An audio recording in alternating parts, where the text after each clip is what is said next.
Hi. If you're like me, you find yourself just with a buttload of tomatoes. So many tomatoes. I don't know what to do with all these tomatoes. I've got a solution. Today we're making tomato ricotta pie.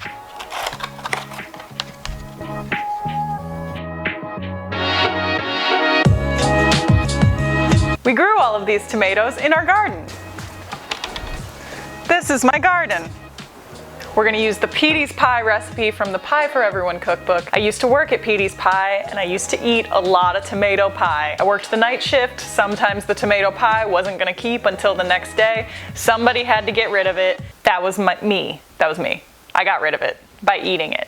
We're going to make a rye bottom crust for this pie, and the first thing we need to do is dissolve sugar and salt in a little bit of boiling water and put it in the freezer.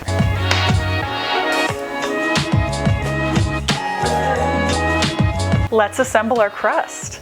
The first thing we need to do is combine our bread flour and rye flour mixture with our butter in a large bowl. The rye flour and bread flour mixture has been in the freezer. You want your ingredients to be cold while you're making the crust. You want to get all of the butter coated in your flour mixture and then squeeze it between your fingers to make little sheets. Really flatten that butter out.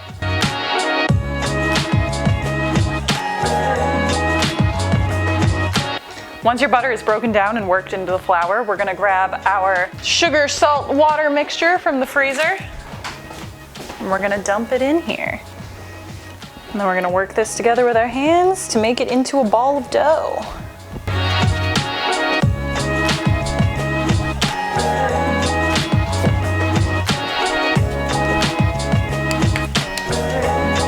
Gorgeous. My hair's in my face. My hands are dirty.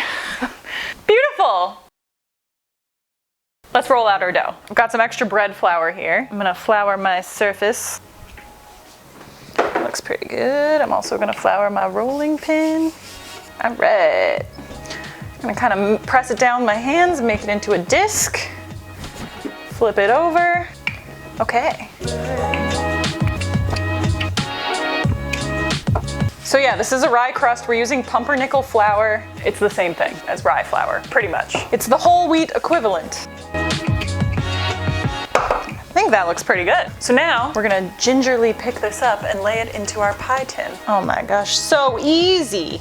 You wanna kind of flatten that out. We're just gonna clean up the edges a little bit. So since we're not putting a top crust on this, you want to make your edges pretty right now, or as pretty as possible. It doesn't have to be perfect. It just has to taste good, and we're on our way. In order to crimp the edges of your pie crust, you're gonna kind of make a pincer with your thumb and your pointer finger. Go in with both hands at once and make these nice little crimped edges.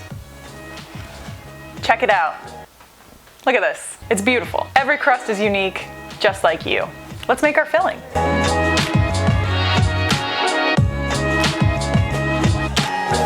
First, we're going to whisk together ricotta and 1 egg and 1 egg yolk. This is 2 cups of ricotta.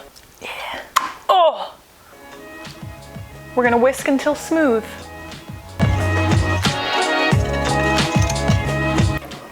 Yeah, I'd say that's pretty smooth. This is 1 cup of pecorino cheese. You could use any hard cheese. You could use Parmesan, you could use Gruyere. A tablespoon of minced garlic. 2 tablespoons of minced basil. We just used basil paste. I got 1 life to live, you know? Tablespoon of oregano. A teaspoon of salt. And 1/4 of a teaspoon of pepper. I'm just gonna eyeball it. And we're gonna whisk to combine.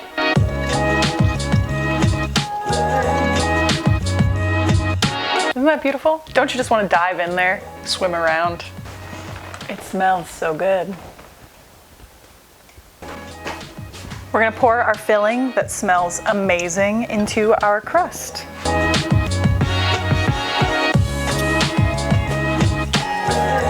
Now we're gonna smooth it out, make it into a nice flat layer.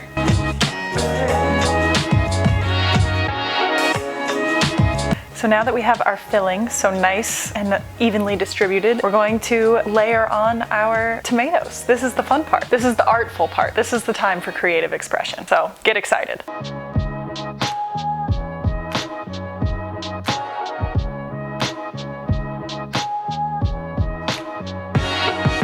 Maybe I'll just do like, oh yeah, oh yeah. Nice. Look at this. The visual appeal, 10 out of 10. Summertime in a pie crust. Could you want anything more? This is stunning and I am proud. It's time to bake it. We've got the oven preheated to 400 degrees. We're gonna bake it for 20 minutes and then we're gonna reduce the heat to 350 and then we're gonna bake it for another 25 minutes. So say goodbye, here she goes. She's beautiful, we'll miss her, but we'll see her on the other side. 3, 2, 1. Ooh, so pretty. Transferred it to a cooling rack. We're gonna let it cool for 20 minutes and then we get to eat it.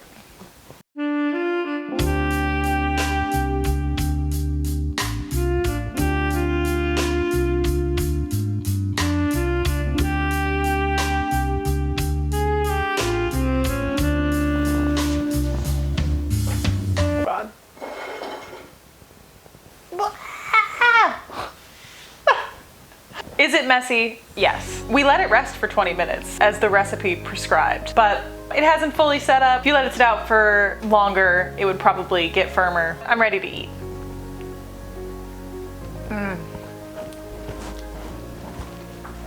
Yes.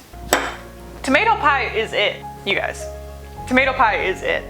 I don't want to freak you out, but like, you need to make this because it's really good. Bring this to a summer barbecue, to your aunt's house, for a dinner party. People are going to be impressed. I'm going to go ahead and eat the rest of this now. Highly recommend.